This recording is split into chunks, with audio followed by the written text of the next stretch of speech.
Descubre la ciudad más encantadora de los Andes, llena de cultura, tradición y paisajes inolvidables.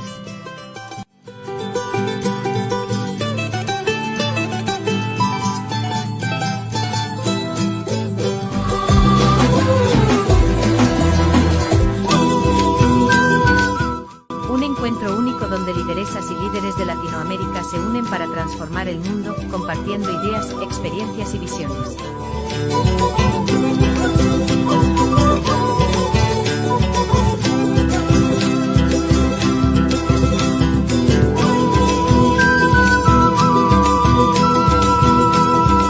Asiste a la Cumbre Internacional de la Mujer con Seguridad y aprovecha nuestras tarifas exclusivas. Vive una experiencia inolvidable en el corazón de Quito.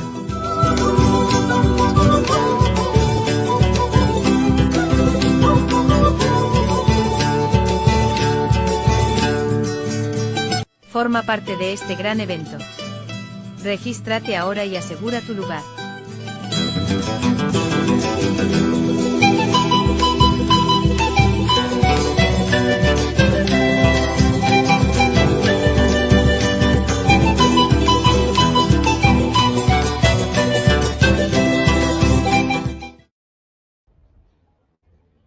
Bueno, muy buenas noches para toda nuestra audiencia de su programa En la Mira, Casuística en Seguridad. Hoy, nuestro programa número 12, jueves 21 de noviembre. Reciban ustedes un cordial saludo de parte de Conversando con el oficial de protección desde Ecuador y de la Asociación Internacional de Miembros de Cuerpos de Seguridad y Emergencias, AIMSE, Capítulo Colombia. En el día de hoy vamos a continuar con nuestro tema que hemos venido manejando a lo largo de estos dos jueves del mes de noviembre, tercero con hoy, acerca de la protección ejecutiva moderna versus protección estilo Hollywood, ¿no?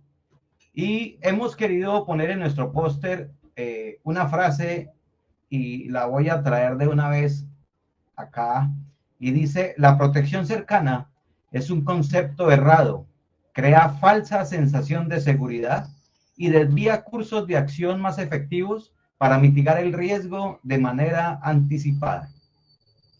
Cuando disparar es la base fundamental de la protección ejecutiva, el protegido está permanentemente en riesgo.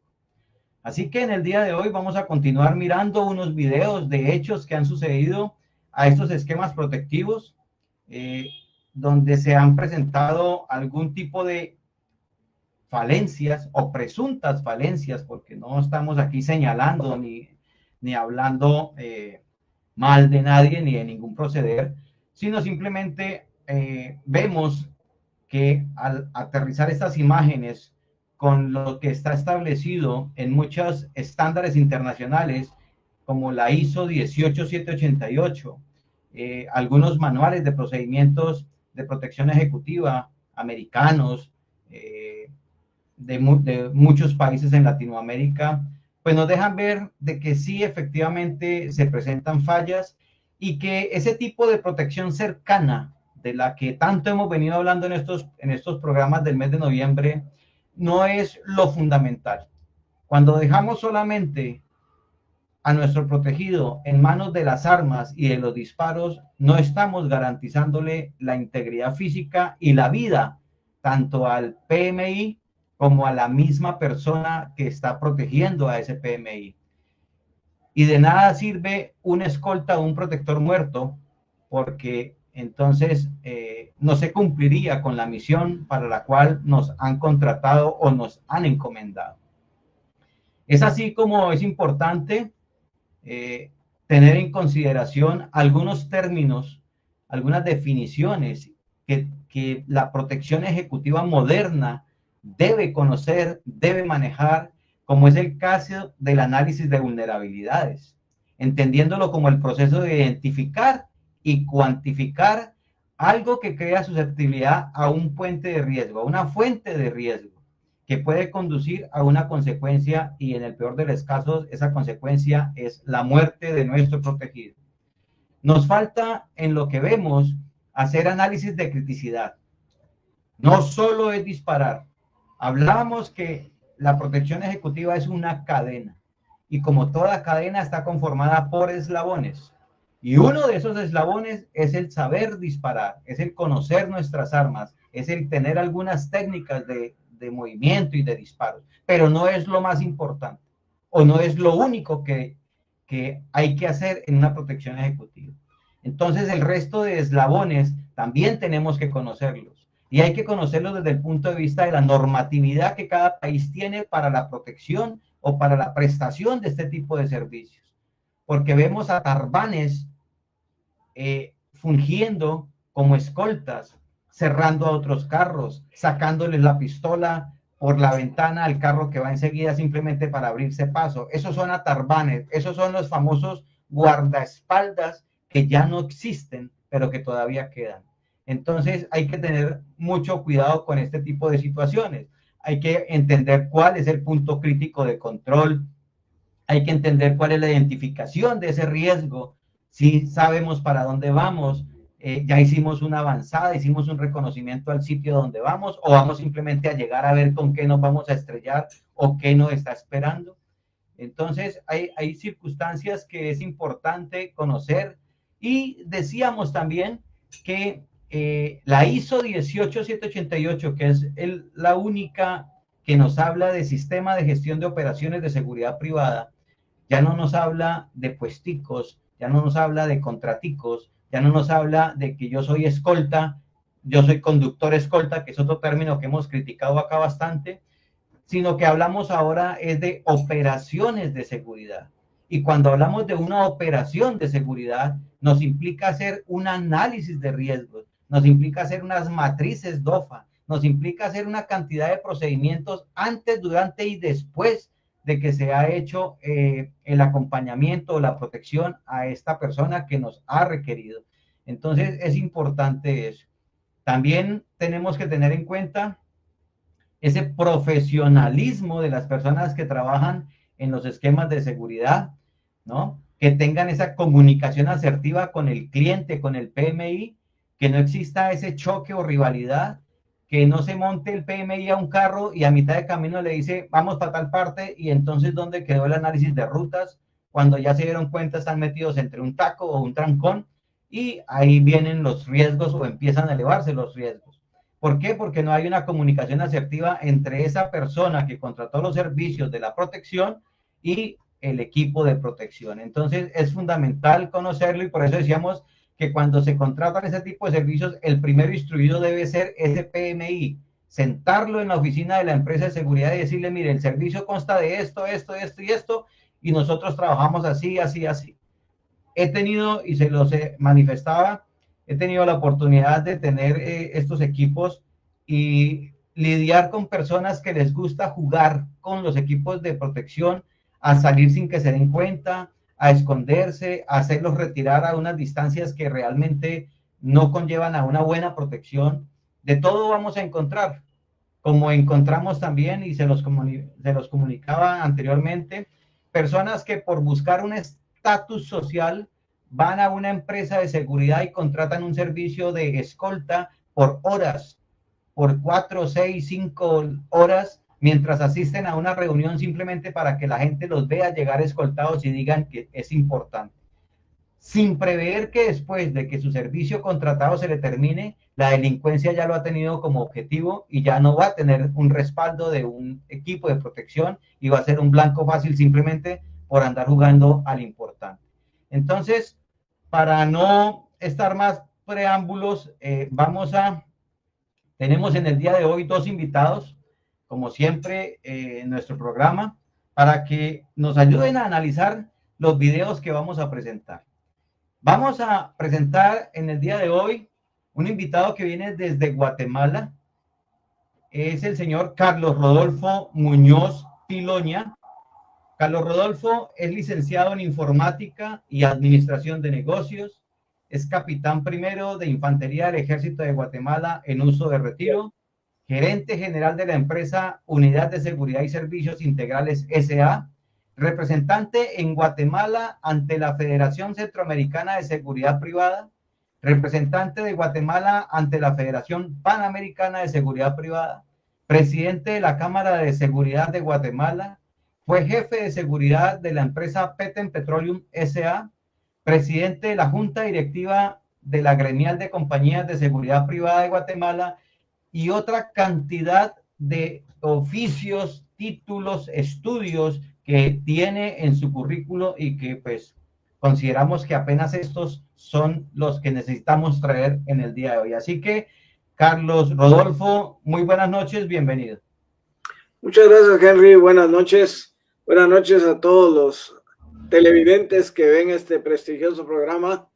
Quiero darte las gracias por la invitación a venir a compartir y decirte que me siento muy honrado de estar aquí para poder externarles un poquito de lo que está sucediendo en Guatemala. Tengo la bendición particular de conocer Colombia, de conocer Ecuador. A través de la Federación Panamericana de Seguridad Privada he tenido el privilegio, como les digo, de estar con ustedes. Y algo muy particular que te quería contar es que cuando se estaba arreglando la ley de empresas de seguridad privada en Colombia, estaba el presidente Uribe y llegó a compartir con nosotros y de una manera muy campechana, muy agradable. Ahí hizo todos los cambios, todos los arreglos que hubo que hacer y yo creo que la seguridad privada en Colombia fue muy afortunada de tener a ese varón como presidente. Bueno, muy bien, Carlos Rodolfo, muchas gracias por sus palabras. Continuamos con el segundo invitado, es Jorge Salinas Muñoz, desde Colombia. Jorge es teniente coronel del Arma de Inteligencia Militar del Ejército Nacional de Colombia en uso de buen retiro, analista de inteligencia, liderazgo de equipos de trabajo, administrador de recursos públicos, especialista en defensa y seguridad nacional, magíster en inteligencia estratégica y prospectiva, consultor en seguridad de la supervigilancia en Colombia, fundador y director ejecutivo de Globaloc Training Colombia, gerente coordinador para Latinoamérica de AGLOS, que es un grupo internacional que se encuentra en sede principal en Europa, proveedor de servicios de seguridad, defensa y protección, y reitero, como extractando de su currículo de tantos pergaminos, cursos, estudios que tiene y relacionados al tema que vamos a tratar hoy. Así que, Jorge, muy buenas noches, bienvenido. Henry, buenas noches a todos los asistentes aquí a este magno evento aquí liderado por usted, Henry. Muchas gracias por la invitación. Un placer estar en compañía de tan prestigiosos profesionales. A Rodolfo, un placer conocerlo y también acompañarte en este escenario. Para mí, en lo personal, grato. Es una bonita oportunidad de poder compartir experiencia, de poder compartir conceptos y, lógicamente, ayudar a de alguna manera, cambiar estos aspectos que Henry ha tocado muy profesionalmente y muy acertadamente, totalmente de acuerdo. Y pues la idea es mejorar en este aspecto de la seguridad, que en lo personal es muy bonito, pero igual muy complejo. Y en la medida que haya muchas aristas y muchos escenarios, pues tiende siempre a generar, de alguna manera, diversos aspectos y espectros que a veces rayan con la realidad y con el profesionalismo con que se debe manejar este tema de la seguridad a todo nivel. Bueno, muy bien, muchas gracias, Jorge. Y vamos a darle paso entonces a nuestro compañero director del programa también, a nuestro amigo Edison Cadena desde Ecuador. Edison, buenas noches, bienvenido. Buenas noches, Henry, buenas noches, amigos. Muchísimas gracias nuevamente por estar aquí. Es un honor, un tremendo gusto, obviamente, que estén hablando sobre estos temas que son tan importantes, ¿no? Y justamente lo que tiene que ver con nuestro tema del mes, ¿no? Lo que tiene que ver con la protección ejecutiva. Y hay una pequeña introducción, nada más para ya empezar con el análisis correspondiente. Me permitiría indicar que la protección ejecutiva en la vida real, la que vemos en las películas, específicamente lo que hemos hablado como hollywoodense, ¿no? Son mundos completamente diferentes. Obviamente en la pantalla de televisión la protección ejecutiva suele estar llena de acciones exageradas, persecuciones emocionantes y momentos de heroísmo individual, ¿no? Sin embargo, la realidad es mucho más meticulosa y estratégica, apoyándome justo en todo lo que dijo al inicio Henry. En definitiva, la protección ejecutiva en la actualidad necesita de una planificación minuciosa, una evaluación constante de los riesgos. Se trata de anticiparse, obviamente, a las amenazas, diseñar planes de contingencia detallados y coordinar cada movimiento con suma precisión. Los profesionales de la seguridad, de la protección y específicamente de la seguridad ejecutiva trabajan en equipo, dados de la mano con tecnología avanzada y aplican protocolos estrictos que obviamente garantizan esta seguridad hacia sus clientes, ¿no? Mientras que en Hollywood el guardaespaldas se transforma así como tal, y enfrenta múltiples atacantes en solitario. En realidad, el éxito de la protección ejecutiva radica en la prevención y la discreción. Y en ese sentido, pues entonces vamos a empezar con el primer video y vamos a ver, obviamente, cómo se desarrolla este primer evento que sobre el que queremos tratar. Patrón, ahí están, esos son los que lamen al patrón. Ahí están, esos son los que lamen al patrón. Ahí están, esos son los que lamen al patrón. Ahí están, esos son los que lamen al patrón. Ahí están, ahí están, esos son. Quémelo, pues, quémelo.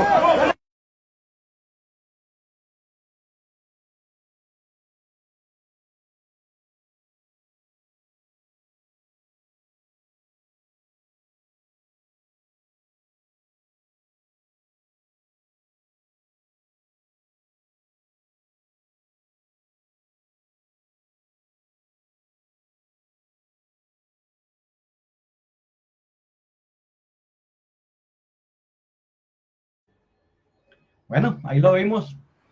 Vemos a un escolta, porque no vemos más sino a uno, haciendo su espectáculo también. Parece que lo hubieran invitado a algún tipo de circo, algún tipo de establecimiento circense para que hiciera su show. Entonces, vamos a iniciar por Jorge, a escuchar qué comentarios tiene al respecto de este video. Jorge, lo escuchamos. Gracias, Henry, muy amables. Bueno, este escenario es, en lo personal, es muy particular, porque aquí, siendo muy objetivos, bueno, vamos a hablar de temas muy concretos, aparte de fallas técnicas, tácticas y procedimentales, está un tema también que atrae o trae al escenario lo que hemos venido comentando. Estos son fallas netamente que comienzan desde la formación, desde la misma formación o de la misma fundamentación que la primera fase de la estructura de la pirámide formativa del hombre de protección. Entonces uno puede decir, no, aquí más de uno criticará y este tema ha sido yo lo he utilizado mucho en el tema en los últimos 8 días, perdón. Y aquí pues muchos lo verán desde el tema táctico, el tema procedimental. Yo veía después unos comentarios, lógicamente pues asumo que son de pronto del mismo círculo de trabajo de este funcionario, de este operador de seguridad, donde decía que la parte procedimental estaba bien hecha, que excelente. Entonces yo creo que ese tema es el primer error, que nos enfocamos en las partes procedimentales, y aparte de eso, pues lógico, está mal. O sea, si hablamos de la parte procedimental, hay muchos errores ahí en la parte procedimental. Pero más allá de eso es que muchos nos enfocamos y somos, tú tocabas ahora el tema del efecto túnel. Aquí también me traigo ese concepto tuyo del efecto túnel y nos metemos al efecto túnel, que si nos metemos a la parte procedimental, entonces uno defiende la parte procedimental. Y es el primer tema que yo vengo a criticar acá. El tema procedimental es malo porque es que los escoltas últimamente, algunos círculos de formación, algunos círculos académicos, algunos círculos de aquellos que yo llamo pseudoinstructores, forman al escolta como el escolta que saca o sea, es el resuelve el problema del VIP, es el resuelve la parte crítica. Y un escolta, yo decía, un escolta no está para resolverle problemas al VIP, pero es que definitivamente la formación, porque uno ve temas académicos donde partimos de la misma formación táctica y entonces traemos unos conceptos muy diferentes de la parte de seguridad pública, en el caso nuestro, que fuimos funcionarios públicos en el ejército de la policía, porque nosotros fuimos formados tácticamente para ejercer una función ofensiva hacia un objetivo, hacia un blanco, hacia un escenario, y nosotros fuimos capacitados desde la escuadra hasta pelotón o compañía para hacer escenarios ofensivos contra un blanco, y para eso obtenemos la inteligencia y vamos a un objetivo que ya plasmado, y ahí no estamos ni resolviendo, ni vamos a negociar, ni vamos a hacer un efecto ahí de disuasión. Nosotros vamos directamente al hecho puntual de aniquilar o destruir, o bueno, como lo llamemos. Entonces, muchos conceptos nuestros de la parte militar y policial se han llegado a las academias y ese chip todavía sigue. En el caso particular, cuando yo salí, yo duré 12 años en Fuerzas Especiales, y uno cree que ese concepto de Fuerzas Especiales es el todo mundo, es todo el escenario mundial, y va a salir a la parte privada, y el tema no es así. El tema son 180 grados de diferencia. Y viene el choque uno que saques ese chip de funcionario público, saques ese chip y entra a la parte de seguridad privada, que es totalmente diferente. Entonces, cuando yo soy muy crítico de la parte académica en Colombia, de muchas academias soy muy crítico, porque seguimos con ese concepto de que el escolta es el sacaproblemas del VIP, y entonces nos enseñamos a, como tú decías, a bajarse del carro, hacer rollos, rombos, el cuchillo en la boca, el arrastre debajo, y dispare contra las piernas, hace no sé qué, hace yoga, hace fisicoculturismo y toda cuestión, y eso no es la función del escolta. Entonces venimos a la pirámide estructural, yo la llamo la pirámide de las fases progresivas de la seguridad, y digamos que la primera fase y la base fundamental del escenario de protección, llámese protección o llámese seguridad privada, pero la primera fase de esa estructura, que es casi el 60%, es la prevención. Los escoltas, o la parte escolta, la parte de seguridad privada en general, somos entes para prevenir, somos preventivos. Pero mire que yo he escuchado algunos instructores, que no vale la pena aquí mencionar mucho, pero lo traigo a la relación, que dicen que hemos llegado hasta el absurdo de decir que la seguridad privada en Colombia, todas las agremiadas, toda la parte de seguridad privada en Colombia, que suman como 280,000 miembros, que somos la cuarta Fuerza Armada de Colombia. Imagínense el absurdo que algunos instructores generan en esa mente de aquella persona que se está formando como escolta o se está formando como seguridad privada, como el guarda. Imagínense esa estructura que entonces nos meten como una cuarta Fuerza Armada. Y no es así, es un absurdo, esto es un ridículo grandísimo, porque no es así. Nosotros somos preventivos, la parte preventiva de la seguridad es fundamental, y de ahí para allá pues se va a estructurar la parte de disuasión, y la última parte es el uso de la fuerza, proporcional. Y es más, el ápice, el vértice de esa pirámide es la utilización del arma, es la última opción de utilizar el arma, pero lógicamente hay que estar preparados. Entonces, esta parte de este video, en el enfoque de procedimientos, hay mucha parte, mucho tema que cortar ahí, muchos errores. Si vamos a la parte ya técnica, pues ya vemos el tema ya de sus maniobras, su ejecución del arma, pues raya con seguridad, raya con procedimientos que atentan contra la misma seguridad del mismo VIP, de las personas que están al lado. Y más allá de eso, lo otro es que se pierde la razón de ser de la protección. Y el VIP, lo que tú decías ahora, también corre ahí mucha responsabilidad. Cuando yo tengo esa oportunidad de sacar escenario de protección ejecutiva o dar instrucción con mi equipo de trabajo a temas de escoltas, no es mi razón de ser en la empresa que yo tengo, no es la razón de ser, sino que me invitan para ver hacer ese tema. Entonces digo, no, aquí primero que debe estar con ustedes, su protegido debe estar con ustedes, aquí el VIP debe estar con ustedes, y es el primero que debe estar aquí con nosotros, escuchando qué es eso, con qué se come el tema de esquema de protección, qué es un team leader, qué es un jefe de protección, qué es un jefe de escoltas, qué es un conductor y qué es una escolta. Conmigo raya el tema de conductor escolta, para mí no existe.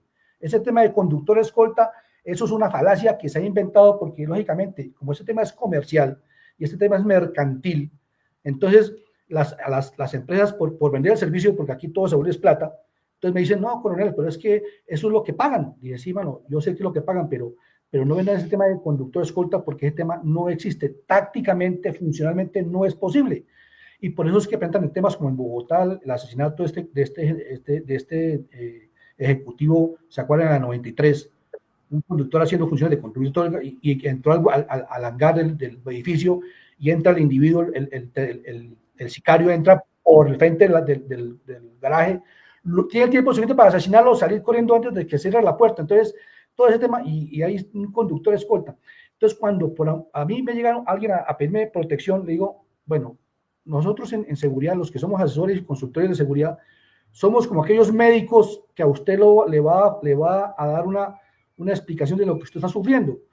O yo no sé si uno cuando va al médico le va a decir, es que yo tengo dolor de cabeza y quiero que me diagnostique, me formule una aspirina o un ibuprofeno, ¿no? Yo vengo a que usted me revise.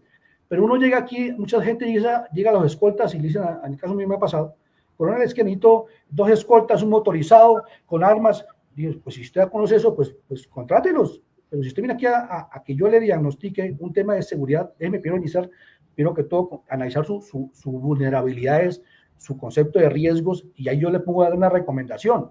Y esa recomendación no va únicamente a decirle, necesita 2 o 3, hay que decirle qué tipo de escolta es, porque es que los contextos de seguridad privada y ejecutiva son diferentes. Una vez me llegó un muchacho, el jefe de seguridad de mi ingenio en Cali, que quería que le diera una nivelación a 25 escoltas de todo el ingenio de Cali, de una ingeniería, pero más necesariamente era orientado a una de las hijas del presidente del ingenio. Entonces le decía, bueno, ¿y ella ya tiene escolta? Sí, señor, está sentado allá. Bueno, pero ¿qué le pasa a usted? ¿Cuál es su problema? No, es que queremos meterle a alguien que esté con ella, que no sé qué, porque de pronto este muchacho lo sacamos del esquema o lo quitamos del esquema y no está con ella. Entonces le decía, la niña, ¿qué sabe hacer o qué hace? Deme su particular escenario a la niña. Entonces me decía, la niña es piloto, viaja en avión desde Cali hasta Guaymaral o de Guaymaral hasta Medellín, y en Medellín se va por tierra hasta Turbo, bueno, no sé. Y allá ella, o a Santa Marta o a Cartagena, y ella cada 15 días va a practicar buceo. Ella también practica buceo deportivo. Entonces le decía, escolta, venga, escolta, ¿usted es buzo? No, señor. Entonces, ¿usted qué hace? Entonces, cuando usted va con la niña, mientras ella está buceando, ¿usted qué hace? No, yo me quedo en la playa ahí esperándola. ¿Y a usted quién le garantiza, mi querido amigo, que mientras ella está buceando, como pasó con el señor fiscal de Paraguay que lo mataron aquí en Cartagena, a usted quién le garantiza que mientras usted está tomando coconuco en la playa, a la niña, otro buzo, 2 buzos más, la secuestran en un yate y se la llevan y usted queda ahí chupando coconuco? Entonces el tema es formación desde las academias y hablar en términos casuísticos de la realidad que se vive. Y esto no es únicamente colocar una escolta ahí porque los contextos son diferentes. Otro contexto es un muchacho que le gusta jugar, es deportista y tiene un club de polo, pero polo con caballos. Y el escolta no sabe montar a caballo. Entonces yo me decía, ¿cómo hace este muchacho para proteger el VIP? Él va a un tema de calentamiento de caballo. Entonces, ¿usted qué hace? No, pues me toca ir en una cuatrimoto, a ver, no voy, y vuelvo al tema. Entonces, los contextos, es un tema que yo soy muy reiterativo cuando hago el tema de protección ejecutiva, es encerrarle al escolta, a ese tema de formación, que los contextos de trabajo son diferentes. Y si yo no tengo claro cuál es el contexto en el cual yo voy a elaborar, mucho menos voy a ser hábil o profesional cuando ni siquiera fui formado con la fundamentación primordial en mi trabajo de escolta. Y por eso es que pasa estos escenarios donde la escolta se cree que es el sacapleito del VIP, y donde el VIP, que me vino que ese es creo que era el presidente de la Telefónica ya de Tuluá, piensa que el escolta es el que le saca los pleitos, entonces lo llama, venga, sáqueme este problema, y los escoltas no son para sacar el problema a uno. El escolta debe prever ahí qué podría pasar en esa revuelta, y diga, doctor, qué pena con usted, pero no salga ya porque es peligroso. Es que la escolta es preventivo. ¿Para qué espera que eso pase? Sin tocar ahí que esa bala, quién sabe dónde fue a dar, esa bala perdida, pero eso recorre en balística, debe correr por lo menos unos 700, 800 metros en parabólica, para allá, resulta para un muerto, entonces después ni se puede justificar. Bueno, es un tema amplio, grande, pero lo que digo acá es que el tema nuestro es que hemos perdido la razón de ser de la formación desde la base, de la protección ejecutiva desde la base, y nuestros hombres únicamente, pero claro está que es que la formación de los PACE de la superintendencia también se quedan cortos, y aparte que se quedan cortos, hace falta mucho control a esa formación. Yo iba a ciertas academias en Cali, y es increíble, sin demeritar, aquí con todo el respeto que se merecen la gente. Uno va a las academias, entonces uno encuentra a muchachos allá que ven la seguridad privada de escolta como su primera oportunidad de hacer algo o sea, de conseguir una oportunidad de trabajo. Entonces, van allá y pagan 250, 300,000 pesos, no sé cuánto, valdrá un curso de 4 o 5 días y quedan con su cartón de escolta. Y aparte de eso, la repetidera de la repetición todos los días, los mismos escoltas, hasta los mismos instructores, uno encuentra unos instructores con un auditorio de 30, 40 muchachos con un calor tremendo en Cali, porque no tienen ni aire acondicionado siquiera, ¿sí? Entonces uno dice, ¿dónde está la capacitación que sea acorde a la formación, de acuerdo a lo que se requiere en el comercio, pero más allá de la dignidad del alumno? Porque eso no ahí todo sentado, uno ve gente bostezeando ahí todo, no le cogen la atención, lo ven es como una oportunidad de que de pronto consiga un trabajo, y entonces se van hasta escoltas TAT, que es tienda a tienda, y se regalan por cualquier peso. Aparte eso, uno encuentra hasta, no, hay temas que son increíblemente indignantes, porque es que se ha cogido esta profesión como el oportunismo, y eso cuando las academias hacen cursos, porque hay academias que hasta regalan el certificado, lo venden. Entonces es un tema que es muy crítico. Yo he sido muy crítico con esta parte, y yo creo que me he ganado mis pequeños latigazos, ¿sí? Pero es la realidad que vivimos. Este video en lo particular muestra todo este tema que, yo digo, se sale de la parte formativa, se sale de la parte inclusive ética y la parte procedimental. Es un tema que hay que mirarlo muy de reojo en esta parte, y yo creería que el tema es cambiar desde la estructura misma de la formación. Hace un mes y medio, 2 meses, tuve una charla en México debido a unos accidentes que han habido ya con los polígonos, donde han habido una serie de accidentes con muertos, donde los alumnos han habido unos muertos ahí, alumnos y algunos instructores, y yo toco ese tema muy crítico, pensando que el tema es falta de procedimientos y falta de seguridad. Pero salió un compañero mío de debate y me decía que eso no había que hablarlo, que mejor era poner controles. Pues decía, es que los controles, si usted coloca controles, pues controles siempre ha habido, y uno dice que en la ley todo se puede, pero tú, Henry, tocabas un tema ahí que eso se puede evadir. Creo que lo tocaba Rodolfo. No puede tener controles, pero si uno los quiere evadir, los evade. El tema es ético. Ético es que los instructores se formen como instructores y no sea un tema únicamente de supuestamente que yo soy empírico, y porque fui a Bagdad o estuve para en Irak y vengo aquí a Colombia, entonces ya soy el instructor último modelo, y voy a traer mis conocimientos aquí a Colombia o a X parte del país, ya me quedo instructor de tiro o instructor de escoltas. Y eso no es así. Nosotros, por ejemplo, aquí en la empresa que tenemos, para formar un instructor en protección y seguridad, se requieren 2 años con nosotros, 2 años secuenciales. ¿Okay? Aquí no es de un tema de 8 o 10 días, es un tema que hemos sufrido mucho, y hemos peleado con lo que está en la cultura nuestra que hay en Colombia por ahora, pero hay que hacer algo. Lo importante es que por algo iniciamos. Más o menos eso es lo que yo hablaría de este contexto de ese video, Henry. Gracias.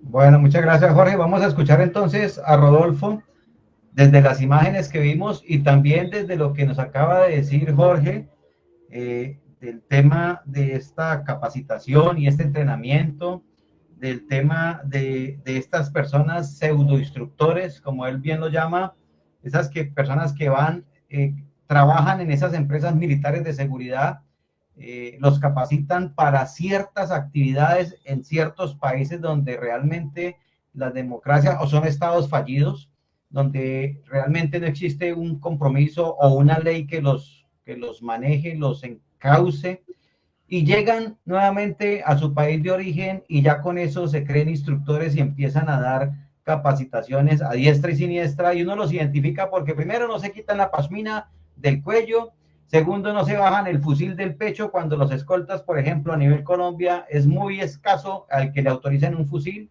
tercero, mantienen con el pantalón de los 8 bolsillos y botas, y etcétera. Fuera de eso, entonces tenemos barba, porque eso es fundamental. Para poder ser instructor toca tener barba para que la pashmina le forre la barba. Entonces, ¿a dónde queda la 5D de la seguridad? ¿O es que acaso en la protección ejecutiva no se manejan las 5D, esas de disuadir, detectar, denegar, detener y defender? Entonces, lo escuchamos, Rodolfo. Muchas gracias, Henry. Yo creo que Jorge puso el dedo en la llaga. Hemos mantenido una creencia de que los que hemos estado en la fuerza pública ya somos expertos en seguridad privada o en seguridad pública, mientras que nosotros salimos con un expertise en defensa. Sí. Especialmente en los países de Latinoamérica, que ha habido enfrentamiento armado interno, pues hemos sido más agresivos, más dados al combate, más dados a la defensa, pero en masa, porque siempre contamos con unidades de combate que van con nosotros. Y normalmente nosotros somos los que comandamos y dirigimos las oportunidades. Y muchas veces se quiere trasladar eso a la seguridad privada. Yo estuve 20 años en el ejército y dentro de ese tiempo tuve la oportunidad de cuidar a un ministro de la defensa, a un presidente, y claro, tenía todo el soporte del país, del estado, y era muy fácil para mí solo ordenar, necesito esto, necesito aquello, y era muy dado a que ahí se cumplen o se cumplen las órdenes.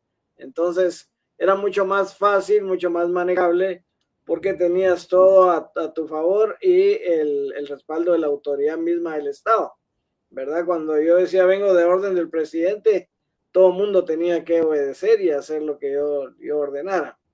Pero cuando ya me tocó trabajar en la vida civil, me vine a encontrar con una característica distinta, pues que aquí había que ser muy amables, el cliente siempre tiene la razón y uno tiene que luchar con convencer al cliente de que esa ruta no es la que más le conviene porque ya hice mi análisis de riesgo y ese lugar no es prudente para que pase, ¿verdad?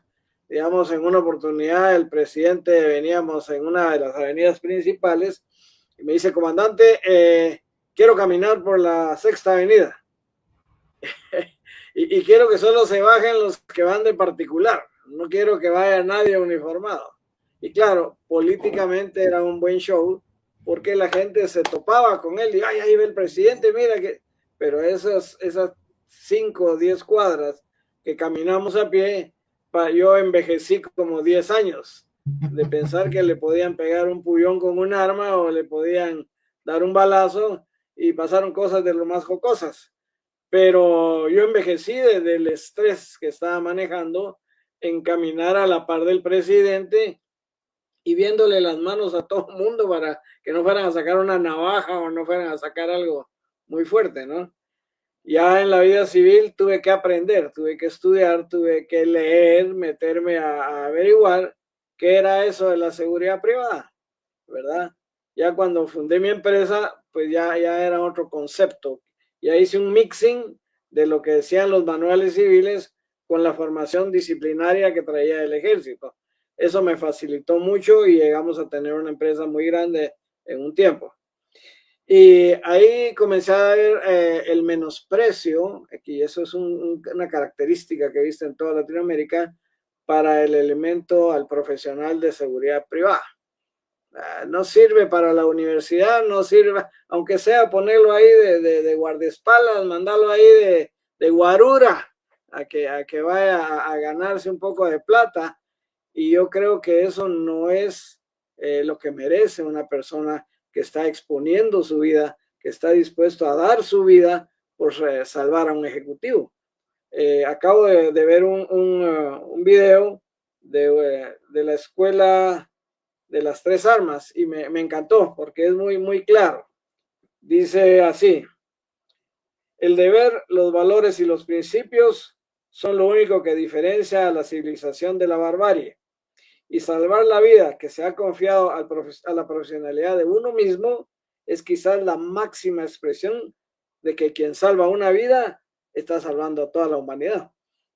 Porque cuando estás trabajando, y no es lo mismo solo ser jefe, cuando lo has tenido que hacer tú y has tenido que exponerte, ¿verdad? Es muy complicado. A mí me tocó cuidar a Luis Palau, por ejemplo, que las últimas veces que vino a Guatemala, y él necesitaba mucho contacto con la población. Y ya te puedes imaginar, llega todo el mundo a quererlo tocar, a querer hablar con él, a que le ore por ellos, qué sé yo. Y ese tiempo de exposición y cuando está predicando, tú estás envejeciendo, porque los niveles de estrés que estás manejando son tremendos. Con el tiempo me fui acostumbrando.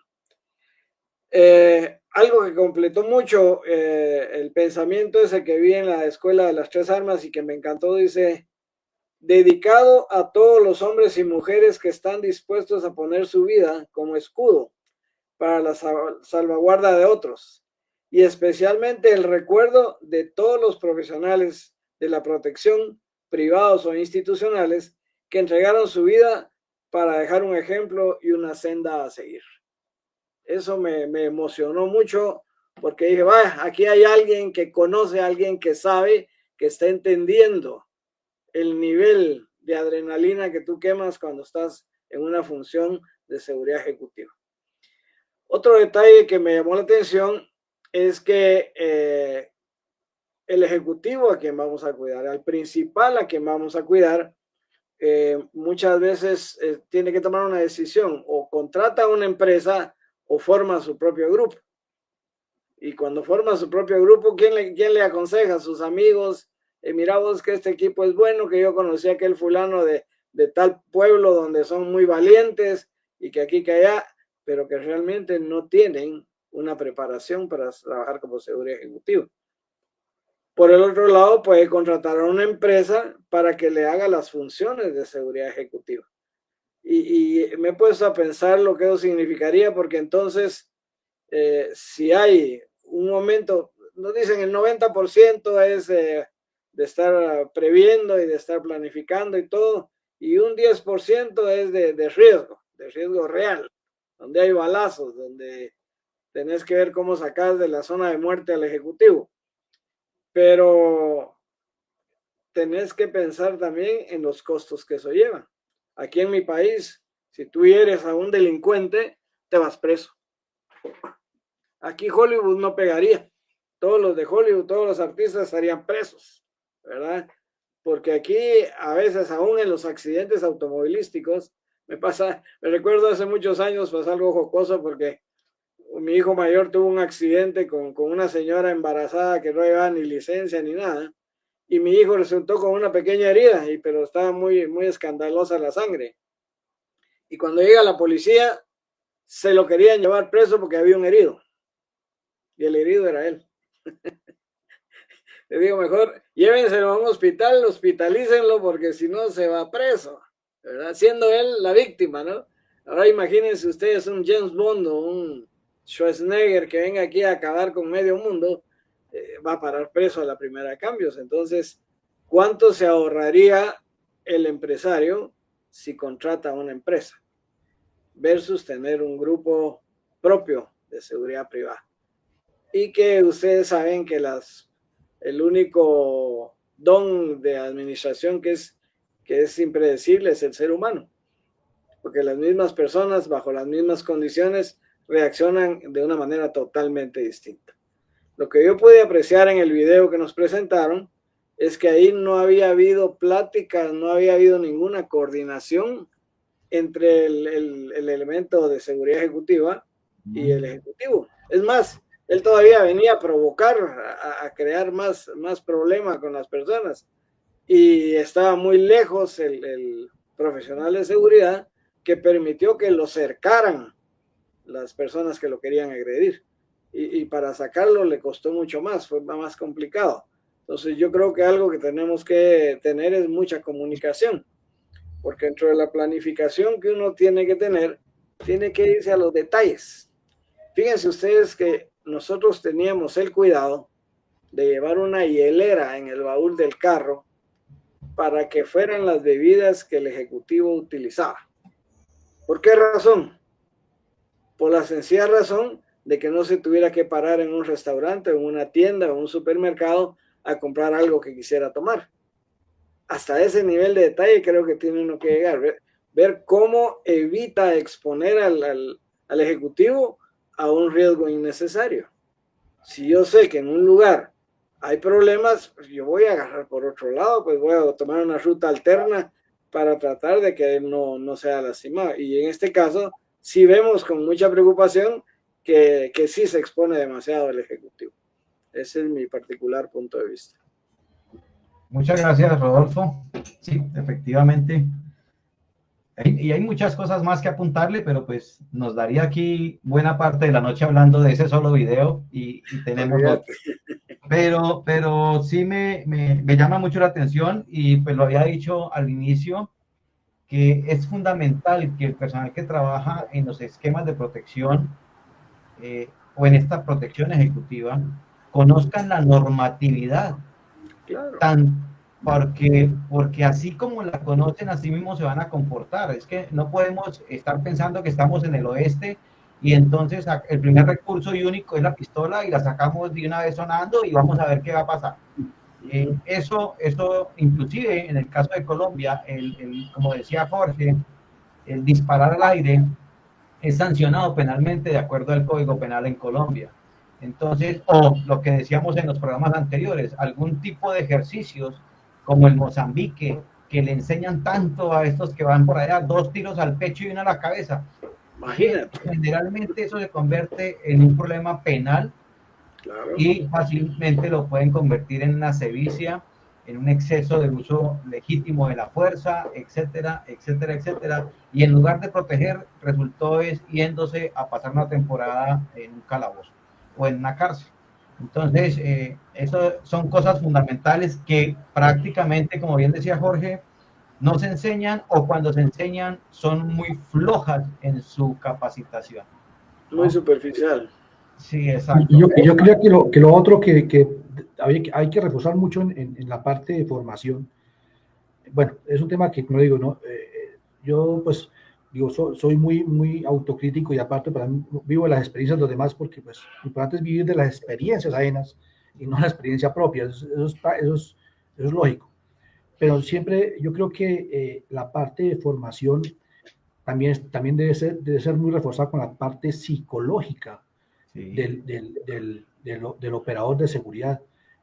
Cuando nosotros, vuelvo al tema, cuando hacemos entrenamiento a escoltas que nos han dado la oportunidad de estar con esquemas de protección de 5, 6, 7 hombres, nosotros le metemos mucho tema de psicología, tanto conductual del propio ser, como de conocer la parte de psicología conductual criminal. Ajá. Porque es que, pues mira, en el video es muy claro ahí, y yo le decía, es típico de nosotros, y que ustedes escuchaban por una voz que decía, quémelo, ¿sí? ¿Ahí escuchaban? Porque es que el ser humano en masa, en aglomeración, se comporta diferente a estar uno solito. Sí. Pero es que aquí vemos, por ejemplo, aquí como ha pasado mucho, pero los policías también cuando sacan su arma y la muestran hacia el aire, la gente dice, quémelo, péguelo, quémelo, o mátelo. Psicológicamente, no es un tema que, pero psicológicamente eso afecta la parte cognitiva, porque el cerebro recibe órdenes a través de verbos. Y eso muy poco se pone en práctica en nuestra formación académica, no solamente en el escenario de protección, en todo escenario. Eso es una parte de formación cognitiva inclusive desde la escuela a los niños. Por eso es que en Japón nos lleva mucho tiempo y mucho avance en la formación desde la niñez, ¿sí? Que a pesar de que los niños desde chiquitos tienen muy claro el manejo de armas, pero es bien que el pensamiento metodológico, académico de la parte psicológica. Entonces ya a los niños desde pequeñitos por qué se forma ese tema, por qué el recurso de la formación física y la formación de seguridad, y nos lleva mucha ventaja. Aquí en Colombia eso no se le pondrá muy en práctica pues el 5%. Y por eso vemos este tema, porque la conducta humana en masa es diferente. Engallada, la manada, así el líder de manada, y las pandillas así se comportan. Entonces cuando usted ve en el video que alguien dice, quémelo, antes, yo que el escolta antes estuvo antes como, no escucho eso y le pega para otro, porque es que se activa ese pensamiento. Yo tengo un maestro que es mi mentor hace tiempos, que entonces dice, él habla de la conciencia reptiliana, ¿no? De que dice, pues tampoco no reptiliana, pero sí es el concepto nuestro primitivo, de defensa, de autoprotección, de cazadores. Bueno, es un tema que no viene aquí al lugar, pero sí falta mucha formación en la parte psicológica de los escoltas. Y por eso que vemos escoltas, ayer creo que pasó un caso de una escolta que mató al VIP porque el VIP lo regañó, ayer, y sacó el arma y lo mató. Ayer o antier aquí, creo que fue en Bogotá, ¿no? Imagínense, ese poder psicológico también creo que falta mucho, y es un tema que se ve, porque es que aquí el tema del conocimiento y digamos que el contexto social, cultural, en fin, también hay que tenerlo muy en cuenta en este tipo de formaciones. Sí. Otro aporte más que quería dar ahí, Henry. Bueno, muchas gracias. Edison, lo escuchamos. Bueno, sí, muy interesante. Hay un tema que siempre recalco y espero que no sea muy redundante, pero en todo caso, cuando hablamos de seguridad privada, tenemos que tomar en cuenta mucho el tema de la legítima defensa, ¿no? Que no tiene nada que ver con el uso progresivo de la fuerza, que es estrictamente direccionado ya a los entes públicos, no, policía, Fuerzas Armadas. Bueno, a ver, permítame nada más, oye, antes que dar un parecer, más bien voy a saludar a quienes nos están viendo. Desde México, Giovanni Malaver, muchísimas gracias, amigo, por tu presencia. Martín Fernández desde Perú, Ángel Merino desde Chile, Víctor del Carpio nos habla, bueno, no nos dice dónde está, Wilson Uribe, Pedro Espinosa desde Chile nos dice, dándole otra mirada al procedimiento, creo que también es importante enfocarse en el VIP. Creo que fue un error haber ido a exponerse a ese grupo de personas en cuanto al video, ¿no? Ahora su equipo de seguridad le habrá sugerido que era un error exponerse de tal forma, o no tiene equipo de seguridad y lamentablemente, por razones de su trabajo, la escolta cayó en ese procedimiento, tuvo que enfrentar como pudo la situación. Creo que, como dicen los exponentes, hay un error de base. Edgar Octavio Rodríguez nos dice también, debe existir un estudio previo de la situación para evitar que todo lo actuado se revierta y sea contraproducente. Si se tiene un esquema de protección, se debe contar con una inteligencia, temas de inteligencia también hay que tomar en cuenta, ¿no? Esto también es importante, amigos. Esto se suma a que los agentes de protección deben pasar por pruebas de estrés y evaluaciones periódicas de inteligencia emocional. Totalmente de acuerdo, mi estimado Edgar. También nos saluda Henry Lotan desde Guatemala. Bueno, amigos, paso al siguiente video. Correcto. Precisamente hace exactamente un año, un grupo de más de 25 o 30 hombres originarios de distintos estados del país llegó a la Ciudad de México a bordo de un autobús que los trajo desde Jalisco. Todos tenían una misión por la cual les prometieron un pago de unos 100,000 pesos a cada uno. Debían de llegar y 2 días después atentar en contra de la vida de este hombre. Era el jefe de la policía capitalina, Omar García Harfuch. El cártel Jalisco Nueva Generación los había reclutado, entrenado y enviado hasta aquí para Federal Paco. Vamos a comenzar con la vigilancia que le hicieron aquella semana. Días antes del atentado, estos 2 hombres comenzaron a vigilar los movimientos que realizaría el jefe de la policía capitalina y en los lugares por los que pasaría para ir a temprana hora hacia la jefatura de gobierno, a su reunión diaria de gabinete. Iban en este auto gris que tras analizar las cámaras del día del atentado, se descubrió que estuvieron vigilándolo en diversos puntos en la zona de las lomas de Chapultepec. Era un Jetta en el que ellos andaban en esta calle, Paco, vigilando los movimientos. Ya tenían tiempo haciéndolo, tenían todos los días. Todos los días. Aquí estamos viéndolos el lunes, aquí estamos viéndolos el día miércoles y finalmente el día del atentado, bueno, pues estaban también ahí. Mientras ellos estaban realizando esta investigación, estos movimientos para ver qué hacía el jefe de la policía, otro grupo de sicarios llegó a esta casa en la zona de Tláhuac y a una más en la alcaldía Gustavo Amadero. Estos 2 hombres que llegaron de Oaxaca y Jalisco les dieron la información mientras estos estaban escondiéndose y buscando el refugio precisamente para estar ahí preparándose para salir el día viernes hacia la zona en la que atentarían aquí, precisamente contra el jefe de la policía capital. Vamos a conocer ahora, Paco, todo lo que usaron, todo el armamento que usó este grupo para atacar a Omar García Harfuch. Que es increíble, impresionante de verdad. Sí, realmente es todo un arsenal que trajeron. No se tiene cuantificado cuánto pudieron haber gastado, pero estamos hablando de millones de pesos. Estamos hablando de 5 rifles Barrett calibre 50, son estos rifles capaces de derribar, Paco, un helicóptero, de reventar cualquier tipo de blindaje. Fueron 5 de estos rifles, son calibre 50, un lanzagranadas, 7 granadas de fragmentación, algunas de ellas quedaron aquí están las granadas de fragmentación.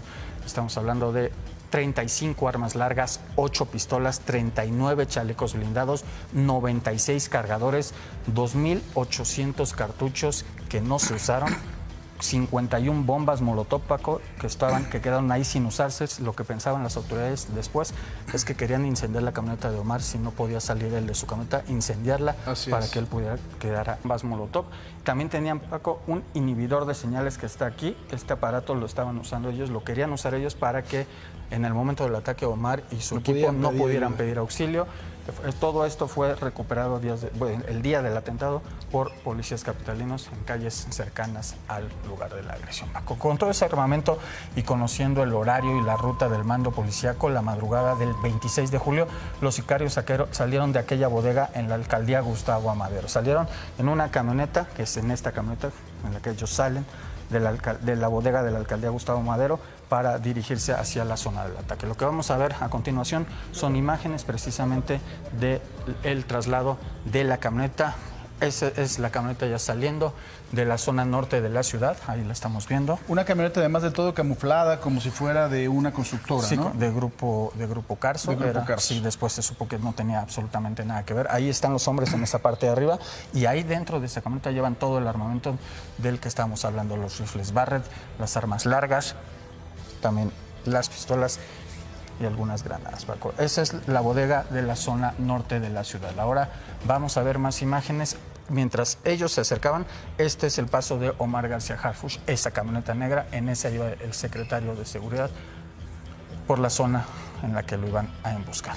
En esa camioneta negra, detrás de él solamente tenía un vehículo Charger que era su escolta, ningún otro equipo. Ese que va allá atrás es el equipo, el escolta de Omar. No traía motos de avanzada, le llaman ellos, que son las que van vigilando. Él no traía un gran equipo de seguridad, solamente su camioneta blindada y el Charger que lo iba custodiando, Paco, allá en la zona de las Lomas de Chapultepec. Lo que vamos a ver a continuación es la forma en la que Omar baja precisamente hacia la zona de las Lomas. Él se tiene que detener en una zona por la que hay un tope bajando esta zona de las Lomas. Él baja en esta zona de aquí, baja. Cuando se detiene precisamente en el tope es cuando esta camioneta que ya comentabas tú le disparan. Sí. Lo que sabemos ahora, Paco, es que además de los escoltas de Omar, el propio Omar dispara dentro de la camioneta. Él cuenta que él se tira en la parte trasera de la camioneta, toma su pistola, comienza a disparar, toma un arma larga y comienza a disparar. Él ahora narra que se le encasquilló esa arma larga y que gracias a eso, ahora lo piensa él, no derribó él mismo el blindaje de su camioneta. Claro. Él dice que disparó sin pensarlo, sin imaginar que lo que estaba haciendo era dañar él mismo su blindaje. Vamos a escuchar cómo piden. Edgar iba manejando, yo iba adelante y Rafael iba exactamente atrás de mí, entonces en una Suburban. Entonces justo le acabo de decir a Rafa que me pasara las novedades y yo iba leyendo. Cuando veo que la camioneta se cierra, no se cerró a una velocidad extrema, nada más se cerró la camioneta blanca, la de 3,5 toneladas. Y cuando se cierra, pues yo volteo y luego me di cuenta que iban a... Suena el primer impacto casi de manera inmediata. En cuanto va cerrándose la camioneta, suena el primer impacto seguido de no sé cuántos más. Y yo disparo a través del parabrisas. Le digo a Edgar que meta reversa. Yo lo veo a él como mete reversa, intenta acelerar, pero la camioneta estaba completamente deshabilitada. Me paso hacia atrás, brinqué. Rafa estaba sentado aquí hay como un pasillito de la Suburban, si se le puede llamar así. Sí. Y ahí estaba el arma larga, yo la tomo y es cuando me impactan en el brazo, en el codo. Ahí veo a Rafa que pide auxilio por el radio.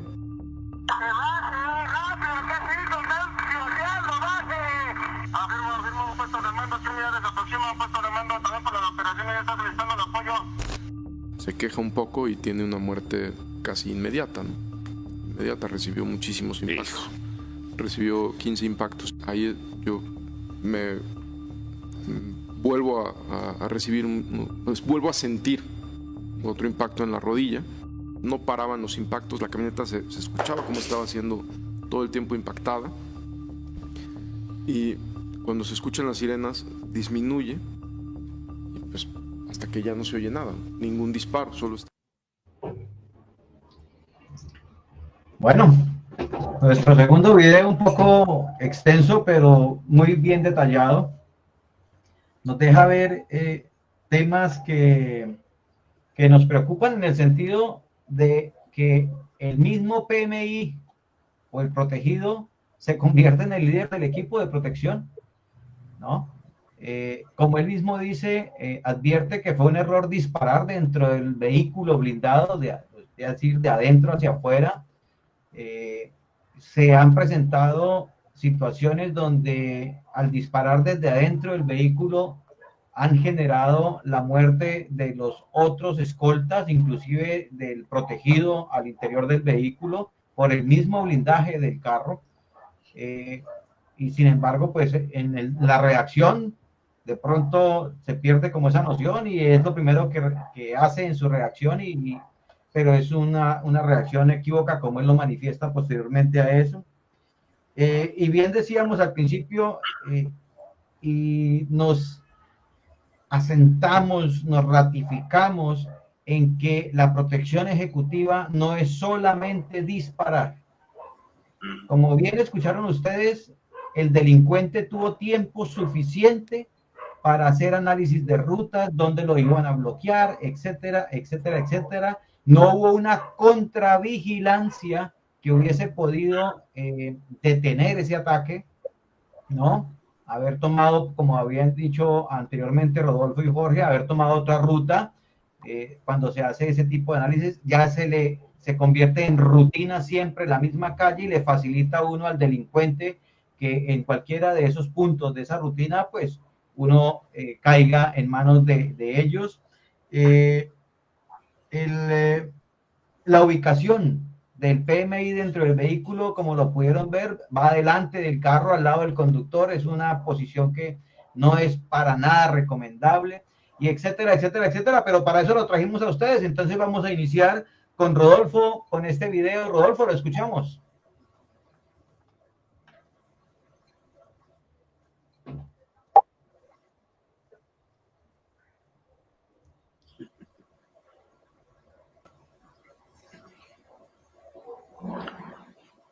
No alcanzo a oír si a mí me nombraste, pero como me enfocaron a mí, supongo que a mí me toca el primer turno. Sí, correcto, el primer detalle que se me viene a la mente es cómo es posible que, siendo el director de la policía de la ciudad, esté tan poco protegido, teniendo todo el equipo del Estado para poderlo proteger. ¿Cómo lo dejan tan solo con un carro de resguardo? Yo siento que eso fue un error craso o de exceso de confianza de la misma autoridad por no protegerlo, porque ¿cómo es posible que teniendo un cargo tan importante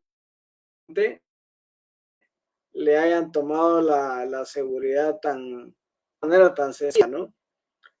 Segundo, me llama la atención que el carro blindado no tuviera troneras. No sé si le llaman troneras ahí en Colombia, que son pequeñas ventanas, o que ellos no lo hayan conocido, de qué parte se tiene que aprovechar para poder responder el fuego, ¿verdad? Y ellos se pusieron a disparar a las locas y lo único que hicieron fue debilitar el vehículo.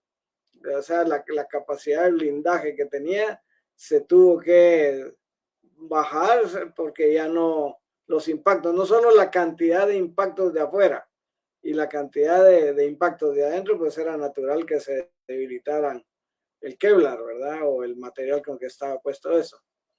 Otro detalle que me llama mucho la atención es que cómo es posible que, si estos delincuentes tenían solo un Jetta gris, no lo hayan podido advertir en la contravigilancia, que no les haya pasado desapercibido un carro que estuvo casi un mes ahí cuidándolos y buscándolos.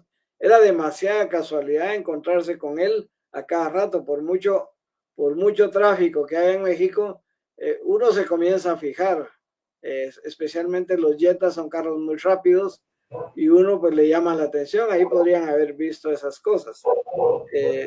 Realmente yo creo que fue un desatino total el cuidado del director de la policía, porque tendrían que haberle puesto muchísima más atención. Teniendo el problema que tienen con el narcotráfico, tendrían que entender que el nivel de riesgo de este caballero era demasiado alto y que no le pusieron la atención debida. Fíjense ustedes toda la munición que tenían ahí, granadas y cuánta cosa, iban con el deseo firme de destruirlo y él no tuvo cómo protegerse. Realmente creo que fue un error muy grave de la misma policía. Bueno, muchas gracias, Rodolfo. Vamos a escuchar entonces a Jorge sus conceptos. Gracias. Muy de acuerdo con lo que dice Rodolfo, muy de acuerdo. Voy a profundizar un poquito más en unos aspectos, pero ese es el punto más importante de analizar este video. Este video yo lo he tenido en mi glosario de videos de casuística, lo tengo ahí en un punto muy especial. Este tema fue muy conversivo, digamos que se conoció mucho este tema en México porque fue un tema de bastante crítica y bastante análisis en el tema de protección, y lo que dice Rodolfo es muy cierto. Yo ahondo más en varios aspectos. Uno, es el tema de, cuando hablamos de inteligencia, porque es un tema que nosotros se ha perdido mucho esa capacitación de inteligencia a los esquemas de protección. Y si hablamos de que somos entes, o somos, somos el factor primordial nuestro es prevención, pues la prevención no se basa únicamente digamos, en la zona de confort nuestra, de mirar qué puede pasar o no, sino va el tema de mucha capacitación y la parte de inteligencia, y saber qué es inteligencia, y saber qué es contrainteligencia, y saber qué es observación, y saber qué es contravigilancia. Yo hace un par de meses yo veía un anuncio en Facebook que decía: asiste al próximo curso de observación y contraobservación. Entonces yo decía, observación y contraobservación para escolta, ¿no? Entonces yo decía, observación y contraobservación, ¿eso cómo se comerá? Yo entiendo observación y contravigilancia, pero observación y contraobservación. Entonces yo traigo ese tema a mis clases de temas de destinatarios, porque le digo, el tema nuestro ha sido tan mercantilizado que ya nos inventamos cualquier concepto para atraer gente y confundimos esquemas y confundimos temáticas y confundimos doctrina y confundimos escenarios. Entonces yo, observación y contraobservación, si yo no estoy para hoy, pero la única manera de hacer contraobservación es tapar los ojos al escolta, que evita hacer la contraobservación, diferente de la contravigilancia. Ese tema aquí falló mucho en el tema, y estoy de acuerdo con Rodolfo, el tema de inteligencia, y aquí es donde el mayor esfuerzo del esquema de protección, o estos grupos grandes de protección, o un esquema de protección normal, es el esfuerzo de hacer inteligencia o de hacer contravigilancia en sus escenarios. Y eso ha pegado a hacer unos correctos estudios de seguridad o correctos análisis de riesgos. Si yo tengo eso bien claro, bien contextualizado, bien formado, bien estructurado, eso por añadidura se sabe. O sea, no hay necesidad de improvisar. Si yo hago un buen estudio de riesgos, un buen estudio de seguridad en X o Y circunstancia, por añadidura, eso me llega que debo hacer ciertas cosas para yo poder minimizar riesgos. Y eso lo sabemos para allá los que sabemos de gestión de riesgos, en la parte de la matriz de riesgos, y yo cómo mitigo los riesgos. En seguridad privada es mucho más crítico. Entonces, si vengo al tema que decía Rodolfo de lo crítico que es esta persona que es el jefe de policía, entonces esa estructura o ese esquema de protección debía haber un estudio de riesgo bien grande y decir a qué riesgos está sometido este personaje y cómo yo puedo mitigar esos riesgos. Pero vemos que el esquema es muy débil, y aparte de eso, pues imagino que los conceptos de inteligencia, de contravigilancia, de observación, pues están mucho más alejados. O sea, eso aparte no hay que hacer un análisis exhaustivo de lo que pasó acá, pero si lo más fundamental falla, pues de ahí para allá el resto, que es lo que se añade por aristas, pues también va a fallar. Uno en inteligencia debe saber siempre que, y lo practico mucho en las clases, es que de acuerdo al nivel de riesgo del protegido está el nivel de inteligencia del enemigo. Un ejemplo, voy a traer el caso del fiscal de Paraguay. O sea, es fiscal anticorrupción y contra el narcotráfico. O sea, el nivel de riesgo de ese personaje, el nivel de riesgo de enemigo, pues es un nivel altísimo, porque pues es la figura, ¿sí? Entonces, si yo veo que ese nivel de riesgo del protegido es un nivel súper grande, pues imagínense, ¿cuánto va a invertir el enemigo o la amenaza para tratar de liquidar a ese VIP? Pues muchísima plata. Creo que en ese caso del fiscal de Paraguay, creo que la suma fueron $5 millones que pagaba al que asesinara al fiscal aquí en Cartagena. Pues hermanos, eso le salió a vuelta de paseo, le salió una mogolla a los escoltas, a los terroristas, porque en Cartagena, todo, aparte de que el VIP, pues todo por redes, ¿no? Todo lo dio por redes, todo se controlaba por redes sociales. ¿Dónde estoy? ¿Dónde voy a estar? Estoy con mujer, me casé, en fin. Pues, mano, ¿qué le costaba a la delincuencia pagar un jet ski, unos tipos que supieran esto, meterse por la playa y asignarlo como pasó? O sea, esos $5 millones, en fin, le repercutió a ese enemigo, no sé, mal $5,000, así por encimita. Así pasa con este tema de México, que es el nivel de ese jefe de seguridad, que es un nivel que haya tenido unos golpes grandísimos contra la estructura del cartel. Pues imagínense el riesgo dan tanto que atreverse a tener esa cantidad de armas, esa cantidad de estructura logística. O sea, el cartel dijo, no desestimó en invertir una cantidad de plata, millones de dólares, porque dijo, aquí o sí, o no lo llevamos. Mira, atreverse a tener ya bombas Molotov. O sea, todo estaba estructurado, todo estaba corrido, y la inteligencia que hizo el enemigo para ese VIP fue exorbitante. ¿Cómo no los esquemas de protección, si pensamos en esos niveles de criticidad, en esos niveles de aspecto crítico de VIP, pues así mismo yo debo estructurar mi esquema de protección, siempre. Hay que estructurar de acuerdo al nivel de riesgo, pero si yo no hago un estudio de riesgos o un buen estudio de análisis de riesgos, pues menos voy a saber cómo debo yo estructurar mi esquema. Entonces, cuando eso pasa ahí, ocurren estos eventos. Si yo sé que mi estructura de seguridad, mi esquema son de 4 o 5 hombres, y mi VIP, mi protegido, en mi estudio veo que el tipo o el sujeto ya ha tenido antecedentes de secuestros, han secuestrado los padres o los hermanos, ya han secuestrado a su señora, han pedido $2,000 o $3,000 o $5,000, y yo como jefe de seguridad entro a ese esquema de protección, pues debo mirar que a quien voy a proteger de un nivel de riesgo altísimo, pues debo estructurar mi esquema de protección de acuerdo a ese nivel. Y si mi estudio de seguridad de riesgo, de mi contexto externo, veo que la amenaza son un grupo terrorista como el cartel de Sinaloa o el cartel así, pues hermano, yo pienso que lo menos que yo debo tener en mi estructura de seguridad son 2, 3 carros, unas avanzadas, unas motos de avanzadas, no motos acompañando el carro, avanzadas, buen armamento y el tema de protección grande, porque la amenaza es grande. Entonces, yo creo que aquí también hubo fallas en la parte de inteligencia, lógicamente, una fallas en la parte de procedimientos. Lo que tocaba Henry en el momento de por qué el VIP va en la silla delantera del vehículo, eso tácticamente y estructuralmente no es conveniente, él debe ir atrás por estas temáticas. Y eso de que él haya disparado dentro del vehículo, yo traigo a colación aquí, de pronto pudo ser, no sé, él dice que alcanzó a disparar su arma 9 milímetros dentro del vehículo, un vehículo blindado, hasta de pronto una de esas mismas balas rebota en el vidrio delantero y le pegó al conductor, de pronto. Es que eso pasa, porque hemos enseñado a los esquemas de protección a disparar dentro de los vehículos. Entonces digo, pero ¿por qué van a enseñar a los esquemas a disparar dentro de los vehículos si es que el primer baúl, el primer cofre de protección, si estoy en carro blindado, es mi carro blindado? Yo no tengo por qué descender del vehículo. Entonces uno ve un poco de academias aquí enseñando a desembarcarse y hasta el conductor se baja del vehículo y hacen botes y saltos y hacen arrastre abajo con el cuchillo en la boca y todo y a disparar. Si el primer cofre de protección es mi vehículo, el conductor debe estar preparados para hacer maniobras evasivas. Lo que intentó así, maniobras evasivas, pero aquí son herramientas que, digo, yo soy muy crítico de esto. Yo le dije a Henry cuando me invitó, yo soy muy crítico, porque esto parte de criticar y vivir de la experiencia ajena, porque eso no es funcional, esto no funciona así.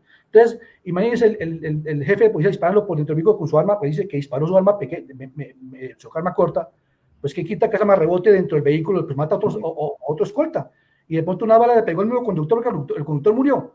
Y ahora sacó el fusil, porque nos llamamos que disparar dentro del vehículo ese fusil. No, pues quién sabe qué hubiera pasado ahí.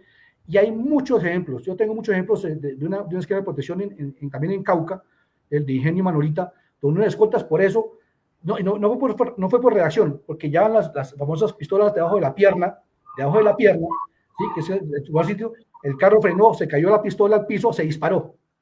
Y ese disparo pegó papas y dañó la manguera de circulación del hidráulico del líquido de frenos. El hecho es que bajando de allá del kilómetro 18, el carro se accidentó. Y en la investigación, no, es que, que mire que es como nos hostigaron, un poco de excusas. Y cuando fueron a ver, así como SSI, una bala habían disparado desde dentro del vehículo, dañó el conducto hidráulico del vehículo y se accidentó, hubo 2 escoltas muertos. Por malos procedimientos tan sencillos como saber dónde llevar su arma dentro del vehículo. La arma enfundada y para enfundado, nosotros manejamos la parte de funda externa, nada debajo de la pierna, ni para aquí en el piso, no. Entonces, todo eso es estructural. Así pasa con este video. Yo pienso que este video hay muchas fallas, tanto estructuralmente como esquema de protección en la parte de inteligencia garrafal, una parte de inteligencia de la parte de cómo organizo mi esquema, más con el riesgo que tenía este jefe de policía. Y la otra, el tema procedimental que tú ya lo tocaste, Henry, en el tema de por qué el potillo va en la silla delantera si va hasta la parte de atrás. Bueno, es un tema muy general que aquí nos llevaría toda la noche analizando este video, que dentro del ámbito delincuencial, como para ver temas delincuenciales en su procedimiento, hay que analizarlo. Sí. Yo siempre cojo ese tema procedimental delincuencial para que los escoltas sepan cómo planea un delincuente las operaciones. Eso se hace en inteligencia, sí. Eso se hace en seguimiento. Esa operación, por lo menos esa operación para el jefe de seguridad, eso nos hizo en 2 días, por lo menos un mes. Por lo menos un mes de seguimiento, de vigilancias, de estar pendiente y saber en qué punto está el tema. Entonces, y eso no hacemos nosotros, que supuestamente es nuestra finalidad, nuestra labor, nuestra profesión, y nos limitamos a subirnos a un carro, a abrir y repuertas, pasear los perros del VIP, pagarle los recibos de luz, ¿sí? Ya de la raqueta de tenis a jugar tenis, en fin, eso es lo que hacemos en Colombia. Así más o menos es lo que se ve normalmente acá.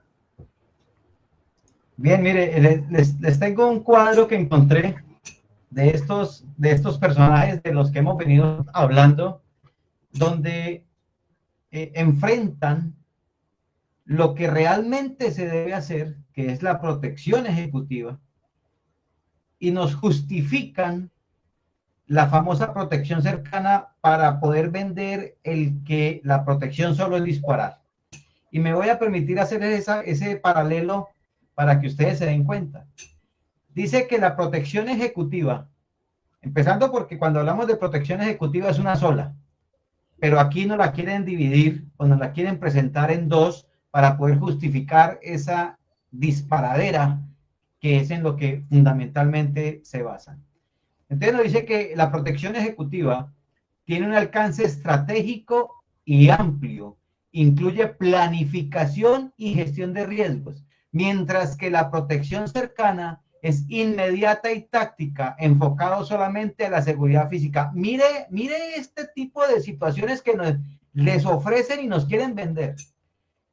La protección ejecutiva tiene un enfoque de evaluación de riesgos, planificación anticipada, logística y discreción, mientras que la protección cercana es de conciencia situacional, respuesta rápida y antisupervisión. Es decir, nos están justificando el por qué solamente se debe disparar. La protección ejecutiva, el personal generalmente tiene experiencia en seguridad o inteligencia y gestión de riesgos, mientras que en la protección cercana son solamente entrenados en seguridad táctica, especializados en defensa reactiva. Imagínense eso. Protección ejecutiva, entornos empresariales, para viajes, para residencias, para eventos de alto perfil. La protección cercana es para entornos de alto riesgo, apariciones públicas, regiones inestables. Es decir, que en este video que vimos debió haberse puesto, según este genio, haberse puesto en ejecución la protección cercana. En la protección ejecutiva es un enfoque integral para proteger a individuos de alto perfil a largo plazo, mientras que la protección cercana dice que implica una seguridad inmediata y cercana al cliente, típicamente en escenarios de alto riesgo. Por último, la protección ejecutiva nos habla del enfoque ejecutivo de alto perfil, líderes corporativos, VIPs y etcétera. Mientras que la protección cercana son individuos que enfrentan amenazas directas o que necesitan seguridad cercana. Hombre, si yo contrato una protección ejecutiva, pues es porque yo considero que tengo mis amenazas. Entonces, no sé por qué, y esa sería mi pregunta rápidamente para cada uno de ustedes dos, Jorge y Rodolfo. ¿Consideran ustedes que deben existir estas dos clasificaciones de protección o que esa protección cercana debe estar incluida dentro de la protección ejecutiva. Lo escucho, Rodolfo. Sí, definitivamente ese 10% que te puede surgir una realidad de combate, pues sí tenés que reaccionar y tenés que defender al ejecutivo y sacarlo de la zona de muerte a como hay lugar. Pero el 90% es para evitar que caigas precisamente en eso. Yo creo que es un complemento, no se puede hablar de dos seguridades ejecutivas, sino que una es el complemento de la otra. Y que si hay un momento en que te atacan, pues tenés que reaccionar. Pero el 90% de lo demás es para evitar precisamente caer en una trampa. Gracias, Rodolfo. Jorge, ¿qué nos dice? Esto es un producto del mercantilismo. Yo digo mercantilismo porque la idea es vender el servicio. En Colombia yo siempre he dicho que la seguridad es cara.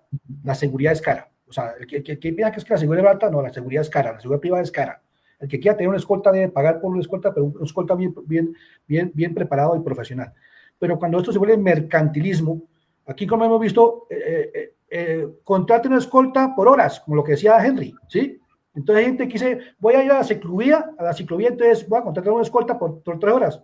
Entonces le decía, ¿cómo hace ese? O sea, yo no entiendo ese tipo de seguridad, un tipo en la ciclovía por horas, porque es que esto añade, y me uno al tema de Rodolfo, esto es estructural, esto es un mundo que esto es un cíclico, donde lógicamente, la parte de reacción, yo siempre he dicho que cuando una escolta reacciona, porque está preparado para reaccionar, ¿sí? Para eso, es en la última parte que debe hacer, pero porque dejó de hacer muchas cosas atrás. O sea, el escolta que se deja emboscar es porque dejó de hacer tema de prevención, tema de inteligencia, tema de observación, tema de análisis de rutas, y ya cuando le sucedió el caso, es que me emboscaron. Yo tengo un concepto muy claro que digo, a mí ese tema de que me cogieron por sorpresa, para mí no existe. Eso de que me cogieron por sorpresa es un tema que yo trato de que eso se olvide. Aquí a nadie debe cogerlo por sorpresa. Si yo estoy en momentos, sea guarda o sea escolta, estoy en mi función y estoy con mis 5 sentidos en mi trabajo, a mí nadie me coge por sorpresa. Entonces, así pasa con los escoltas. Si los escoltas llegaron a un tema y fueron emboscados, es un tema porque ellos atrás dejaron muchas circunstancias de inteligencia, de observación, de análisis de rutas, de análisis de riesgo del protegido para llegar a ese punto. Lógicamente, debemos estar preparados para eso, sí. Pero el tema de seguridad ejecutiva y seguridad cercana, por aparte, no existe. ¿Ya? Todo parte es que la seguridad cercana, además, para mí seguridad cercana lo meto en el anillo interior del VIP, porque para mí es el anillo interior que es los 4 o 5 metros que están del VIP hacia el entorno mío de 5 metros. Para mí es esa seguridad cercana, pero es mi anillo interno de protección cercana, pero eso también forma parte de mi anillo intermedio y mi anillo externo, que eso, si yo estoy solo, debo acudir a inteligencia, a las avanzadas, o a estudiar el contexto, o acudir a las autoridades, si no tengo, si me esquema es cortico. Pero eso de seguridad cercana, yo lo meto es más bien al anillo interno de seguridad VIP, que compete a 2 anillos más amplios. Pero eso no, o sea, cada uno por su lado no se da, no lo veo por ningún lado la razón de ser o la lógica. Todo eso es un solo sistema. Correcto, sí, es que le causa a uno curiosidad encontrar una cantidad de justificaciones para poder vender, como bien decía Jorge, el marketing de estos cursos que constantemente ve uno por ahí en internet, y que hay gente tan audaz que se atreven a subir videos que ellos mismos se inventan, situaciones que se inventan, como si fuera la última panacea, como si fuera el que tuviera la última palabra, la verdad verdadera, cuando en seguridad nadie puede hablar del 100% de seguridad. Quien hable de 100% de seguridad no conoce el análisis de riesgos. Entonces, le da a uno risa, ¿verdad? Ponerse uno a leer, y son tan audaces que lo suben en grupos y les hacen los comentarios y no aceptan y se aferran a su idea, como el video que mostramos en el anterior programa del ejercicio ese, donde ponen a un escolta como perrito de cacería a pegarle supuestamente a cada silueta un tiro en el pecho y luego darle la espalda a las siluetas para poder sacar al protegido. Eso lo veíamos en el programa anterior. Dice, no, Esto carece de toda lógica, esto se cae por su propio peso, esto no tiene razón de ser, pero sin embargo así lo hacen, así lo venden y hay incautos que caen en este tipo de situaciones. Bueno, pues la verdad que ha sido todo un placer haberlos tenido a ustedes dos, Rodolfo y Jorge, en la noche del día de hoy. Excelentes comentarios, muy juiciosos, muy aplicados, muy llevados a la realidad de la situación, cada uno desde su experticia, desde sus conocimientos, desde cómo se maneja esta situación en cada uno de sus países, Guatemala, Colombia. De mi parte, agradecerles por su colaboración, por haber atendido a nuestro llamado, por habernos acompañado en la noche de hoy y habernos transmitido a la audiencia y a nosotros, a Edison y a mí, más conocimientos. Soy un convencido de que no se puede uno acostar sin haber aprendido absolutamente algo en el día. Y hoy me acuesto tranquilo gracias a Jorge, gracias a Rodolfo y todos estos jueves que hemos venido aprendiendo de nuestros invitados. Así que les agradezco mucho su participación y les vamos a dar 30 segundos para sus palabras de despedida. Rodolfo, lo escuchamos. Muchas gracias, Edison, Henry y Jorge. Muchísimas gracias por el honor de poder compartir con ustedes. Y a todos sus televidentes, no se pierdan el siguiente programa. Están buenísimos. Buenas noches. Gracias, Rodolfo. Gracias a usted por haber asistido y habernos acompañado. Jorge. A ti, Henry, a Edison, a Rodolfo, un placer, un inmenso honor que me hayas invitado aquí a este escenario. La verdad que ojalá hubiera más escenarios de estos. Yo sé que es complejo con lo que vivimos actualmente en nuestra realidad regional, pero pues nos toca empezar por estos escenarios para ir inculcando ese tema de la cultura de seguridad, pero una verdadera cultura de seguridad, no cultura de seguridad mercantilista, yo digo yo, sí, una cultura de seguridad que nazca de la misma autoprotección, como yo como persona, de ahí para el tema familiar, el tema social, el tema de seguridad ciudadana, y en fin, ya la parte empresarial. Pero gracias por esta invitación. Tratamos de hacer las cosas, cada vez que tratamos de hacer cosas, las hacemos con cariño, con mucho deseo de poder colaborar a estos escenarios que viene, tú sabes que, pues, ojalá muchos Henry Vargas, Polanía y muchos Edison, pues, ayudan a esto. Yo tengo también mi escenario muy de capacitación, trato de hacer las cosas también a esta manera de ser muy conversatorio y traer escenarios también muy actualizados, con otra estructura diferencial en la parte académica. Eso tratamos de hacer para tratar de dar un vuelco muy claro a esta parte de la seguridad privada y la seguridad pública. Muchas gracias, Henry. Gracias a ustedes dos por asistir y acompañarnos, haber aceptado nuestra invitación. De mi parte, muchas gracias. Gracias a la audiencia. Nos esperamos dentro de 8 días. Ya le damos la palabra a Edison. No sin antes decirles que dentro de 8 días, el próximo jueves, el programa va a ser de ustedes, de la audiencia, de quienes nos acompañan. Así que estén pendientes porque en el transcurso de la semana subiremos nuestro link para que con ese link ingresen dentro de 8 días y puedan participar también. Los queremos escuchar. Ojalá nos acompañaran dentro de 8 días personas que trabajan en equipos de protección. Queremos escucharlos a ustedes. ¿Qué dicen respecto a lo que hemos venido presentando en estos jueves anteriores del mes de noviembre? Así que, pues nada, agradecerles. Una buena noche, un buen fin de semana, muchas bendiciones. Edison, el micrófono es suyo. Sí, bueno, muchísimas gracias también, amigos. A ver, no quiero irme sin antes saludar aquí a Marcela Manjón de Argentina, Oscar Paredes, Osquita, creo que estás en Ecuador, un amigo colombiano, colega, Fernando Freire, amigo también ecuatoriano, Edgar Octavio Herrera, nos dice rápidamente factores que han influido a la desvirtuación de los servicios de seguridad, la comercialización, cursos debilitando la praxis in situ, es decir, ser preventivos, implementar vigilancia, contravigilancia avanzada, rutas alternas, romper la rutina. En ambos casos, Víctor del Carpio desde Perú nos dice, en ambos casos los primeros que debemos hacer es una apreciación de seguridad en la cual veremos los riesgos y podamos tomar las precauciones e implementar el plan de seguridad respectivo. Ángel Merido, muchas gracias, buenas noches. Igualmente, muy buenas noches, amigos. También me quedo muy tranquilo de haber aportado con un granito de arena, pues, a lo que hacemos normalmente, ¿no? Crear una cultura de seguridad. Un gran abrazo, Rodolfo, Jorge, Henry, amigos quienes nos escucharon, nos vemos la próxima semana. No lo olviden lo que dijo Henry, por favor. Vamos a subir el link para que se unan al programa. En realidad, el próximo día jueves, los invitados son ustedes quienes nos han estado siguiendo. Y vamos a dar micrófono abierto a manera de conclusiones, y como también lo comentó Henry, si eres miembro de un equipo de protección, pues únete, hablemos, a ver qué es lo que nos tienes que decir. Bueno, me despido, ahora sí, un abrazo amigos, que pasen muy bien, hasta la próxima semana. Un abrazo. Gracias, muy amable.